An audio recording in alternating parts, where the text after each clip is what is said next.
Hi everyone, welcome to this month's Demo Day. Happy to have you here to join us for this session. So Demo Day is for our members. So we at the BGA want to present our members within the Alliance in this fun live stream where our members have the opportunity to demo their games and projects and showcase what they're building. Each member will have 10 minutes to share their project, and at the end of each presentation, they'll be able to ask a question for our listeners to answer, and we have some cool prizes from our members today. So listen in and be ready to answer, and we'll pick the winners at the end of each session. So without further ado, let's get started. Siljan from Enterdao, would you like to go for it? Of course, thank you, Mel. Hi, everyone. My name is Stilian, and I'm part of Enterdao. I'm the product lead at Enterdao. And today I'm going to talk a little bit about Enterdao and focus on one of the products that we have at Enterdao. So I'm going to start with what is Enterdao. Well, it's a decentralized organization on Ethereum with the mission to build products enabling new markets within the metaverse economy.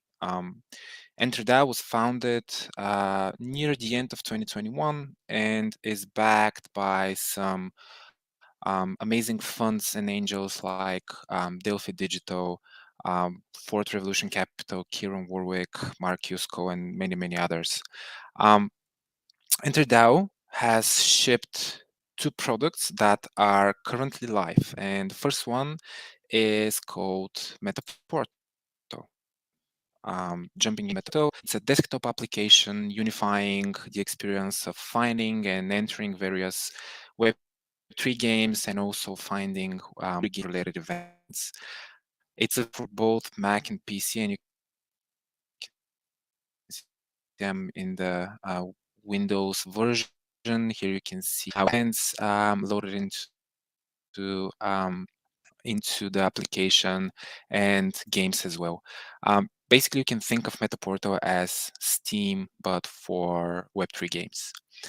And the second product that we have at Enterdao, and that's going to be the focus of today's demo, is called Landworks. And Landworks is a metaverse land rental marketplace. So think Airbnb for the metaverse. The product was launched in January of 2022. And so far, it has facilitated over 300 rents and a turnover of over $50,000.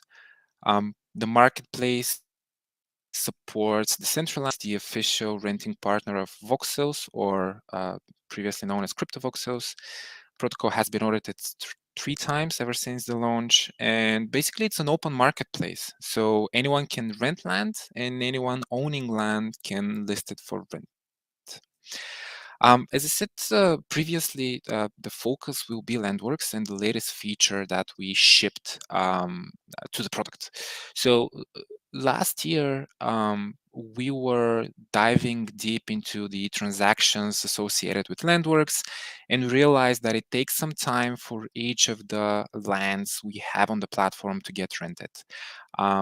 We figured that yes, once the land gets rented, the landlord has effectively monetized their asset, but we were wondering what more can we do with the lands that were still not rented but offered on Landworks. And that's when the idea of having advertisement or billboards on top of the lands while they're still listed but not rented came along. And I'm just going to hop into the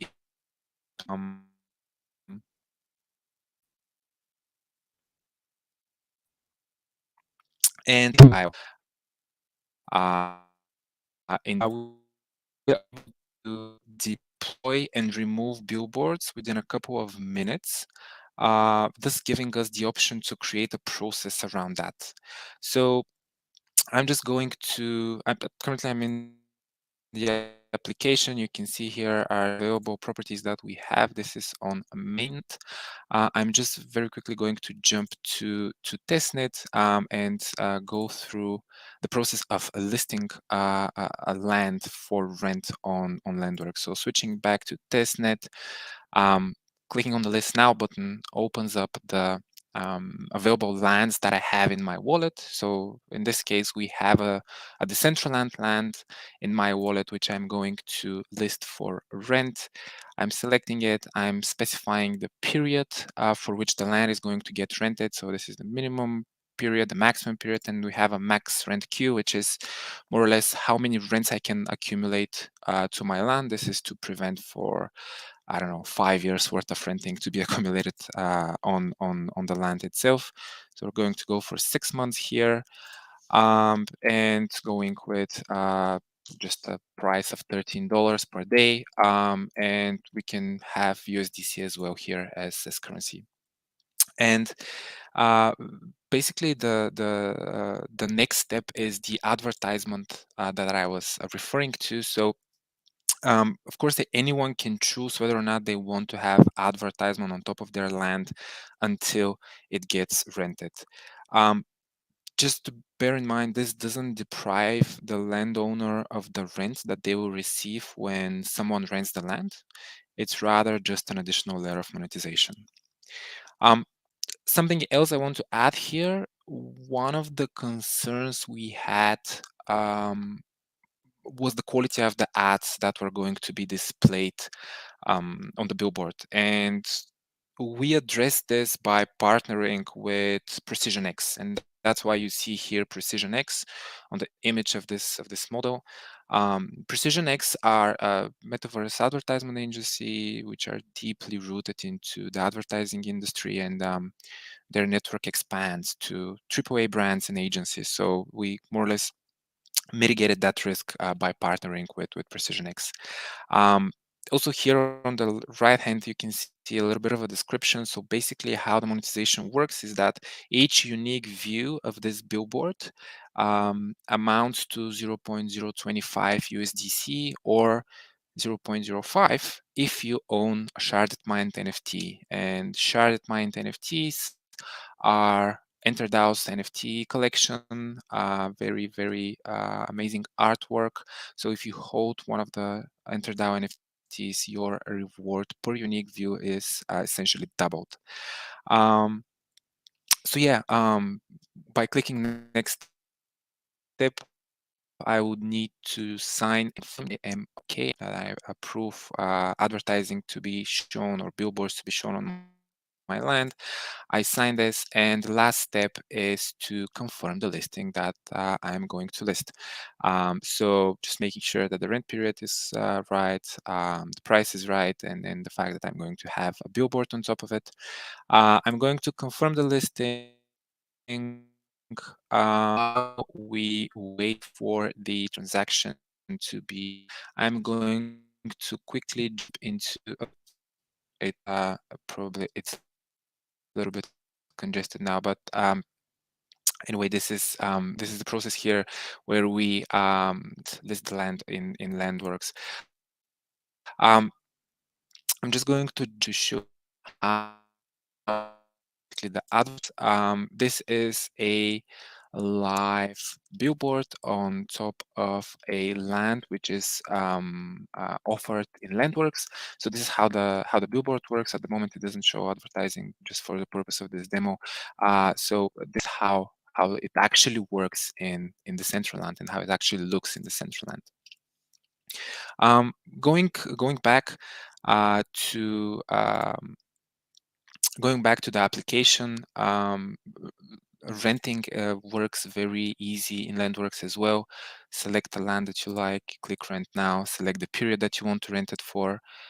You can change the address or the wallet who is going to actually operate on top of the land or build something on top of the land. This is very useful for brands or agencies that operate on behalf of someone else. So this is how the renting model in EnterDAO, in Landworks looks like.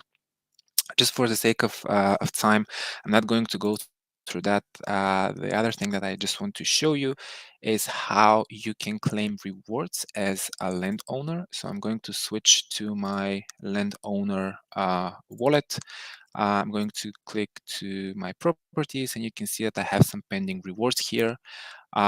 This is a model that comes up whenever your property has been rented, or you have some unique views or rewards from unique views from your ads pending. So in our case, we do have a couple of USDC pending for from the properties that we have listed, so we can go ahead and claim those. We believe that the advertising feature will allow Web2 brands to dip their toes into the metaverse, as displaying an ad is kind of a very familiar workflow for a lot of brands, and we're also quite proud to say that landlords can start monetizing their land as soon as they list it on Landworks, which we believe is quite innovative, and also we hope profitable for our users. We're always on the lookout for partnering with more metaverse projects who want to enable renting for their land. And we do have a profit share mechanism, but this is for another demo day. So I'm going to end it here. But just before I do that, I'm going to ask my question. And the question that I am going to ask is, what is the reward that you get for a unique view if you do own a Sharded Mine NFT? So that's the question. Cool. Thanks so much, Cilian. Much appreciated. Awesome. And so, yes, you've already asked your question. So fantastic. What is the current reward per unique view if you hold a Sharded Mind? And I know that you are giving away a Sharded Mind NFT, which is super cool as well. So I'll leave the question there for a couple of minutes. And if you know the answer, please comment in the chat box, and we'll come back to look for our winner afterwards. Okay, let's move on to Ryan from Across Protocol. If you would like to share your screen and present your project, that would be fab. Awesome. Awesome. Let's go for it. Everyone can see that. Yeah, so first I'll just kind of start with a brief intro. My name's Ryan. I'm the product lead for Across Protocol. And to start with, what is Across? It might be a little bit of a different type of project that maybe is a little bit dissimilar versus others in the blockchain game alliance. So Across is a cross-chain bridge. We primarily connect Ethereum with L2 rollups and other EVM chains. And so we allow users to quickly, easily, and efficiently transfer their assets to explore other L2s and rollups. And so at the highest kind of priority of why we exist and how we approach our product, we kind of approach it from a security first principles. So we, of course, think that security is the highest priority, and we've have a pretty unique design in the way that we think that we've built one of the most secure bridges. And so Across is a cross-chain bridge built on top. It's an optimistic bridge built on top of UMA, which is Universal Market Access, and they're an optimistic oracle, so that their oracle product is how we verify that the transactions occur on source and destination chain. But then outside of that kind of priority, we focus a lot on, basically just making sure that we can provide the lowest cost fees to end users while maximizing the yields to LPs. And we've done that through a pretty kind of sophisticated, unique design in the cross-chain bridging space. And so with that, I kind of want to go through a quick demo of all the different pieces of Across. So both bridging and providing capital. And then at the end, I'll kind of go through what it looks like to participate in the network as a relayer. So first, if we just kind of take a look, if anyone has used a bridge before, I think this is a pretty common pattern. But really what's happening underneath the hood and I'll talk through it as we go, is basically, an actor in the protocol is funding your deposit on the destination chain so that you can get your assets to wherever you want to go as quick as possible. And so just to demonstrate this, I'll do kind of a live bridge. So I'm going to go from Ethereum to Arbitrum. And then you can see I get the quotes there of how much I'll receive and the bridge fee. So the fee is quite low. And then once we kind of have our inputs there, we can go ahead and confirm the transaction. And then on the side here, I am confirming the transaction in my wallet. And then we get a kind of a nice counter of, how long the deposit transaction takes. And so this typically, the timing of a transaction can vary. That looks very quick, 11 seconds. And that was just on the deposit side. On the fill side, on the destination chain, so on Arbitrum, what's happening underneath the hood is someone is funding that money to your address. And that takes a certain amount of time as well. But all in, end-to-end time is around 1 to 3 minutes. 1 to 5 minutes is what's quoted here. Usually it's a little bit shorter than that. And I think our average fill time across all bridge transactions is like less than 1 minute at the current status. So it's pretty fast. And if you're familiar with kind of getting to other L2s and rollups like Polygon and Arbitrum and Optimism, you'll kind of know that they have each of those L2s have their own kind of canonical native bridge. And those bridges can be a little bit slower. They're usually free, but they could be slower and up to 7 days if you're kind of going back to Ethereum mainnet. And that's kind of the basis of how those protocols are built. And so we kind of service users by giving them a really low cost, but also fast alternative. And so kind of continuing on there, if we take a look at like what routes we support, so Across supports 4 chains currently. Our Optimism, Arbitrum, Ethereum, and Polygon. And we support, any-to-any relationships there. So you can go from any chain to any other chain within that list.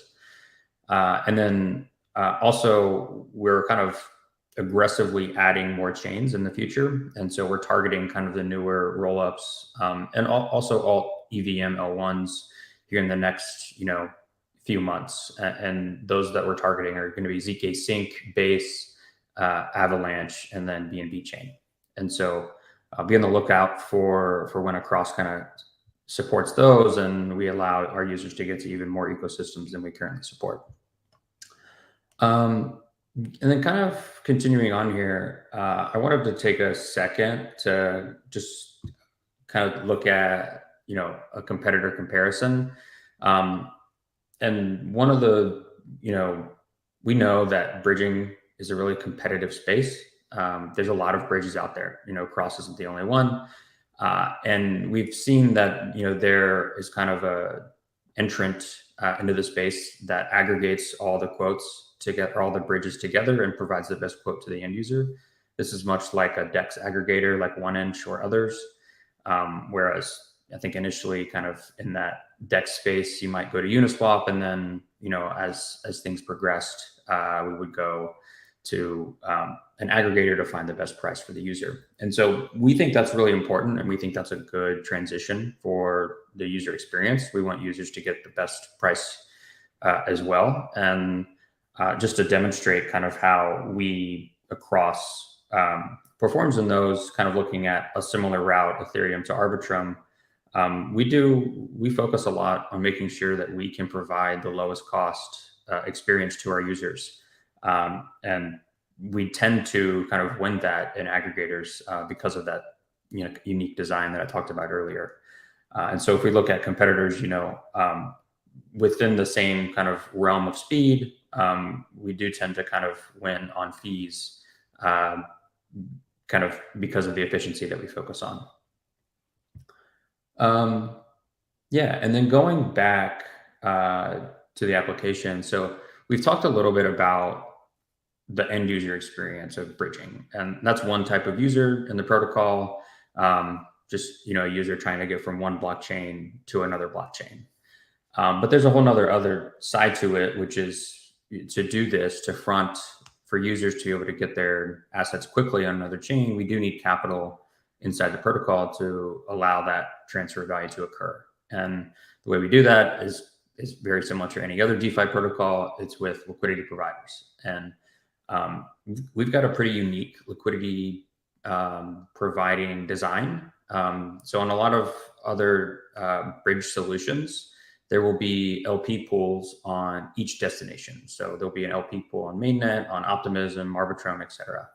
And what we found is that kind of basically fractures the liquidity, and it makes it so that it's sometimes difficult to maximize the efficiency and use that capital to the best of its use. And so what we've designed is a single pool, or single chain LP pool, where all assets are on mainnet, and then the protocol itself routes and balances the assets across the destination chains based off the flows that end users do. And this is, I think, a really good benefit. It basically allows liquidity providers just to deposit once and earn yield on mainnet where their assets are most secure. So they don't have to worry about kind of managing or arbitraging between different pools on different chains. It's kind of just all taken care of. And besides that kind of ease of use and UX kind of advantage, I think there's also, given the efficiency of that model, we can tend to pay our liquidity providers higher yield while also maintaining that sustainably low cost to end users. And so what this looks like right now is kind of a rewards in the triple digits. So this is a rewards page, which kind of shows the all-in yield that you can get from providing capital to the protocol. And the yield comes from two places. The first is kind of the bridging volume. So a percent of that bridging volume is taken as a fee and paid back to the liquidity providers. But then we also incentivize liquidity via liquidity mining program. And that's where kind of this rewards APY comes from. And that's paid in our native governance token, ACX. And so we can see kind of on USDC, there's around a 1% pool APY, but then we're incentivizing it up to 18% if you earned an ACX. And we even add on to that one more step, which is our kind of mechanism of locking. In other DeFi protocols, you may be aware of, in like the vote escrow type paradigm, locking up your tokens and in return for a specific APY. We take kind of the alternative approach, and we say that your APY increases the longer you are staked. And so in this case, you can get up to a 3x multiplier on your reward APY just by staying staked. And that range goes from 0 to about 100 days and increases linearly. So if you staked your assets or staked your LP tokens for 100 days, then you get up to 3x multiplier on your base APY, which is, I think, pretty cool. And I think an innovative design in the liquidity mining system. Yeah, and so I think that kind of is a pretty brief explanation of the core elements of the protocol. I did want to add one other thing, which is we do kind of, we try to take every opportunity to reward our most loyal users, and that's both bridging users as well as LPs. And one of the things we've done recently is, we had an airdrop of the governance token back in November of last year. And here just recently, when we launched, we said that any user who got the airdrop and then stays staked, provided liquidity, and then stay staked for 100 days would get an NFT that we commissioned an artist to build or to create for us. And I want to kind of show that off as well. So any user that has stayed staked for over 100 days got this pretty cool NFT It's kind of animated, and I can share a link to this as well. And so we try to kind of involve our community in that way and make sure that, you know, we're rewarding our most loyal users that are helping the protocol out. And then a last note, you know, I've kind of been alluding to how the protocol runs and its efficient design. And a lot of that design is focused on this aspect of being a relayer. So relayers are kind of the lifeblood of the system. They are the entities that front end users money on the destination chain so that they can get their assets as quickly as possible. And they take a fee for this, but it's relatively a low fee. And so running a relayer is completely permissionless. Anyone can do it. And it's actually quite profitable. We don't have like a dashboard showing the yields therein, but depending on how exactly you run it and your costs and which transactions you decide to fill, you could earn up to like 50% APY in your assets without a huge capital outlay to do that. And so there's some opportunities here as well. And, you know, the more relayers in the system, the better experience for end users. And we think there's a lot of opportunity here for additional relayers to join the system. And yeah, I'll kind of close it and wrap it up with kind of just a call to action if you want to get involved. So we have an awesome community that, you know, helps govern and grow across. If you'd like to learn more, I encourage you to join our Discord, and then look out for the Ranger role or the Ranger channel. That's where kind of our core members organize to help kind of grow the Across protocol and do a lot of initiatives to help everyone out. Yeah, so that's all I have for today, and I kind of want to end it with our question, our quiz. And I think the reward is $50 in ACX.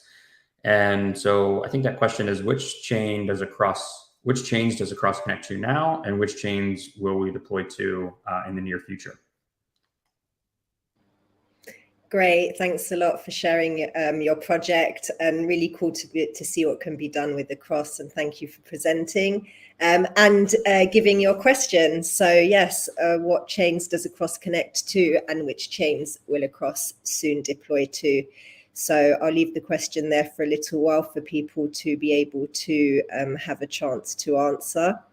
Thanks a lot. And let's come back to Stilian to see if anyone, I don't think we have any answers to your question yet, but we've got a bit of time. So let's see, and we'll come back to it at the end. All right, fantastic. Let's jump into our next project, Artyom from Low Kick with demoing World Shard. I know that you guys were at the booth with us at GDC, so I'm really excited to see. Please feel free to share your screen. Of course. Hi, everybody. I'm Artyom. I'm going to share the screen in just a second, but just a quick introduction as to who I am, what I do. I'm a game designer at Low Kick Studio. I'm one of the people that's more involved in the creative process, direction of the game. And what we're going to show and what we're going to see right now is a demo. It's the latest demo, but it is already quite old by game development standards. This is just a slice of the game, and I'm going to talk you through every little step. But yeah, so as I begin to share my screen, I'd like to sort of point out that this is an MMORPG. We have a heavy focus on crafting, on life sim elements, and some of the games that we're looking at are Animal Crossing. We really love the way Animal Crossing does and handles just the in-game activities and progressing in non-combat, non-violent scenarios. In this game, you're going to have a lot of different scenarios. All of these islands are procedurally generated. This is just a random island that we popped onto right now. This is a game all about gathering, it's all about fighting, it's all about exploring, it's all about finding different ways to sort of go through these scenarios and come out on top with better loot, better gear. So I'm just going to start playing, and we're going to be talking a little bit about the different gameplay scenarios that we have. So this is an island in the forest biome. This is one of the more sort of generic forest fantasy biomes, but we already have the winter biome in the game, and we're going to be planning more in the future. This game focuses a combo-based system where you have different weapons, and each weapon is going to have 2 abilities. This is a knock-up from the club, where we can use on this wall, which are some of the intruders into this peaceful land that we're trying to defend. We have a knockback, which is my Q ability. We have a dodge roll, and we have all kinds of consumables. So I'm able to craft frost grenades, freeze these enemies. I'm able to create a poison field, so this guy takes more damage whilst walking over it, as well as a spider web to sort of catch him, prevent him from dodging or jumping.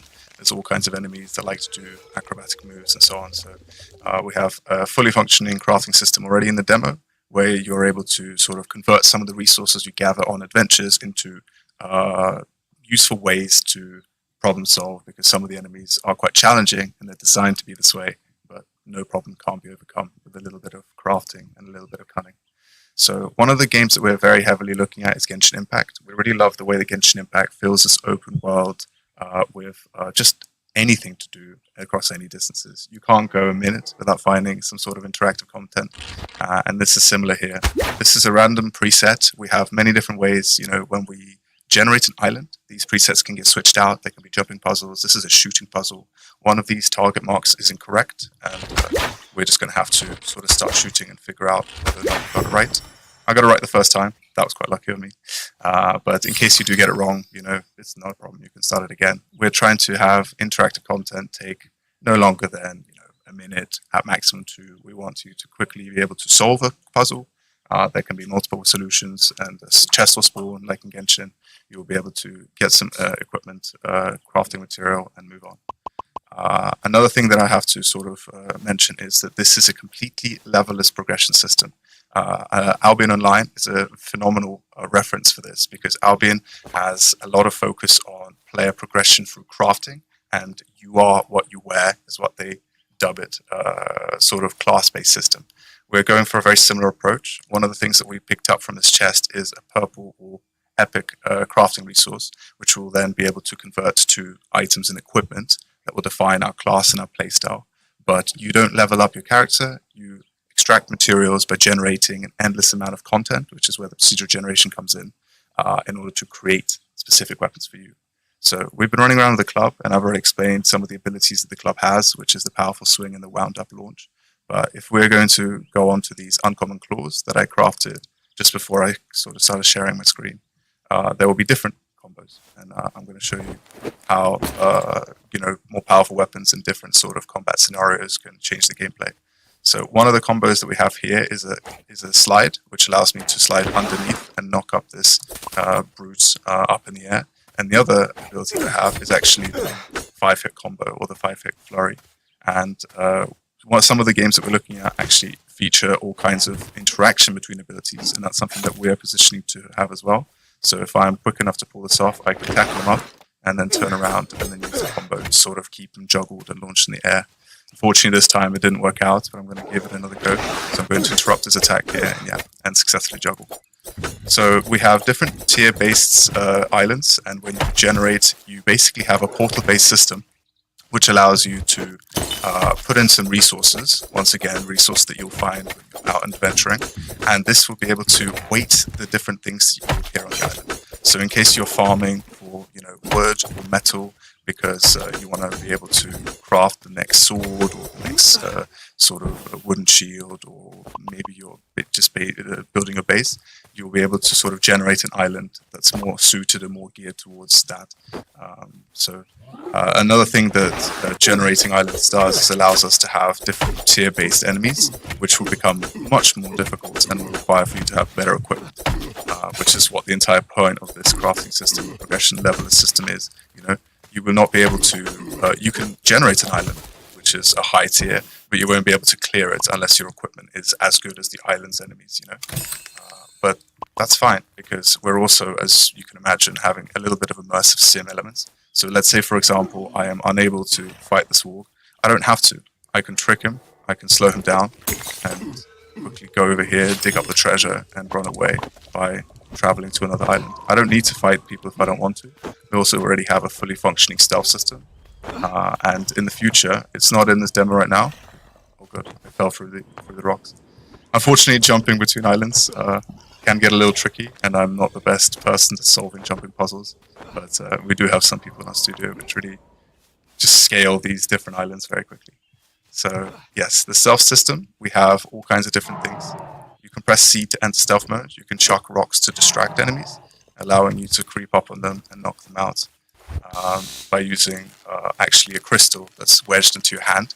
This is a magical crystal that some of the people, if you've ever followed us on Steam or Instagram or social media, will know that the lore of this game is actually basically a light isekai story where you are a human being from the modern world. You do not belong in this fantasy world of Morlandia, and you actually get spirited away, whisked away by finding a magical crystal in a rubbish bin just in one of the modern day cities. But as it whisks you away, it fuses into your arm, giving you the ability to teleport to other islands, as well as to be able to do this kind of stuff like summoning a magic bow, which we can also use to distract enemies, sort of facilitating stealth, or being able to knock them out by sneaking, as you saw me do. So I only have a little bit of time left, but I want to show the thing that was really heavily featured in this version of the demo, which is your base building, your crafting, and your personal island. So in this game, every single player will have one personal island, which you'll be able to spend some money if you want to expand the space of crafting that's on the island, or maybe you want to have an entirely new one. This is your personal island. You can craft on it whatever you will. Right now, I've just created, and I will admit I'm a terrible builder. I just created an awful shack and decorated it very briefly. But this is the things that are already in the game, potted plants and decorations. We really want players to be able to feel at home. They will not just be wooden structures. Higher tier systems will feature stone foundations and all kinds of antique and accessories. And, we're looking at games like V Rising and Valheim for the crafting. For the base building, I mean. So we actually do have, production where you'll be able to put down these different chains. And this is where you can kind of start to see this infinite loop of generating a randomly procedure generated islands, getting materials, converting them into armor and weapons. You'll be able to have gardening beds with crafting, with farming. These are the seeds and the carrots and the strawberries that I'm picking up, storage chests, all kinds of decorations. And, it really is important to be able to have, unique feeling islands, because an MMO allows you to invite friends and clan members and guild members, which we also have planned for the future of our game, to take a look at, your island and your creations. So you start off by sort of having a foundation. You will join this up, and you will be able to build onto it the walls, the doors, all the other things as well. So right now, we just very quickly we're running around picking up stuff, and we'll be able to craft some common armor. Unfortunately, I don't have enough animal skins. I didn't hunt any animals. I did try to pre-plan this, that I was going to have enough resources, but I must have been a dummy and I forgot to hunt whilst I was in the previous adventure island. But you do craft these weapons and armors, and this is where the NFT side of things comes into play. We're partnered with Big Time, and thankfully, because of that, we also have access to their marketplace. When you craft in-game items, which will have loads of random variants, there's going to be stats, there's going to be vampirism, lifesteal. You'll be able to level them up. As you can see, this rare club is a level 1. You'll be able to switch in and have different abilities. And the biggest point is that the durability system and the infinite influx of resources in this sort of progression system will allow you to have a lot of different sort of production pipelines pumping out loads of different weapons full of different varieties and rarities. And you'll be able to take these in-game items out of the game, convert them into an NFT, put them up on the Big Time's marketplace, and basically be able to use full advantage of Big Time's marketplace to be able to trade, own your assets, as well as any kind of rare items will have infinite durability, or we call them eternal items. Durability is a way that we can have resource sinks, take resources out of the game, which is important for an MMO with many players. But eternal items, when they reach 0 durability, don't break. You're able to repair them through the use of vendors and blacksmiths, like this cute little cat will be able to do for us right now. And that's kind of what some parts of the game is. So we have personal building, personal progression, character building, leveler system, procedural generation of islands, which you'll see now if I go on another adventure. Maybe a different biome will crop up for us. And fortunately, I'm out of time. I'm really passionate. I'd love to talk to you guys about it more, but I have to stop right here. And I'm probably going to ask a question real quick, which is, In our game, I mentioned it very briefly, but in our game, we have the player that is able to transport and teleport between different islands. And the question is this, by which method does the player transport and teleport between islands?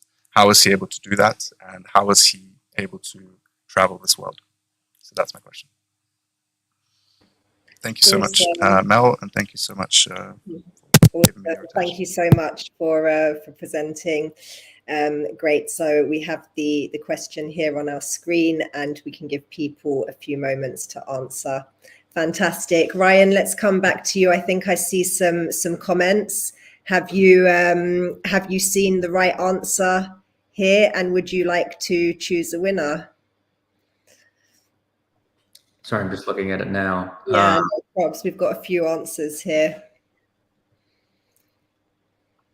Yeah, it looks like skill gaming is the closest. There's nothing exactly, but that's pretty close. So skill gaming, yeah. So we support Arbitrum, Optimism, Polygon, and Mainnet right now, and then we'll be going to Avalanche and BNB in the future, as well as some other L2s like ZK Sync and Base, the Coinbase L2. But yeah, skill gaming. I think you're the winner. Great. Well done, Skill Gaming. I've just added the document in the chat. You can fill that in with your address, and we'll be able to send you your prize. So thanks so much. Let's see. So I'm just going to come back to Stilian quickly, because I'm not sure we've had any answers for your question. Have you seen anything? Doesn't look like it. No. Well, we can maybe continue for your one and put it on Twitter so that people can still get the opportunity to watch and potentially win one of your NFTs, which is a super cool prize too. And okay, finally, let's come back to Artyom. Has anyone had a chance to answer the question about world shards? How does the player end up in Merlandia? Don't see any answers at the moment, but we might have some come through. And if not, we can also share on Twitter. I know you also have a super cool prize, which is access to the pre-alpha build. So that's exciting. And hopefully we'll have some answers in here. Okay. Well, it's really great to have you all here today. Thanks so much for sharing your projects, and we really look forward to seeing what's coming next for all of your projects. For the ones that we didn't get a chance to give prizes out, we can share them on our social media. But thank you everyone for joining us. Thanks to our members for joining, and thanks for everyone for watching. And yeah, have a great day. Thank you. Take care. Thanks a lot. Bye-bye.